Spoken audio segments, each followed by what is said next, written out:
Bago ikabit yung bumper ng Toyota Rush ni Sir Jerome from Bataan, ito yung bumper niya. Sabi ko, kaya hindi, sound check muna namin at paandarin yung compressor. Gawa nung nasa 90 PSI ba dito, 75.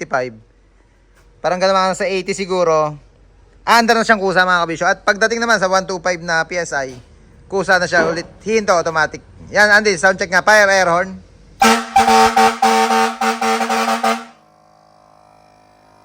Ayun nga, mga 90 or 80 PSI mga kabisyo. Andar na siya.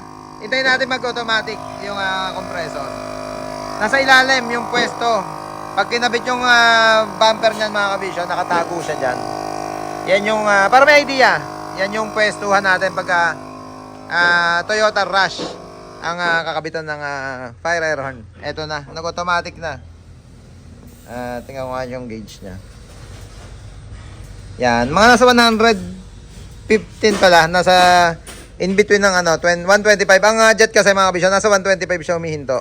Pero all goods naman, ganun din naman ang trabaho niya pagdating sa pag-automatic. Pag napuno na, automatic siya hinto. At pagka dumating naman doon sa bawas na yung hangin niya, kusa ulit siyang aandar. Hindi, okay na. Yung stock pala, check mo yung stock.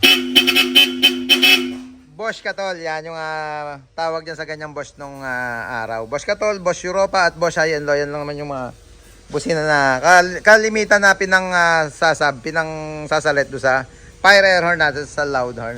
Bossing, thank you po for dropping by sa Balwate ng Kabisyo. Nagpa-schedule si sir ngayong araw nito, kaya pagdating niya dito sa Balwate natin, priority siya. Kaya kung magpapa-schedule din kayo mga Kabisyo, tawag lang kayo sa number na nakapress palagi sa screen natin. Yeah, boy.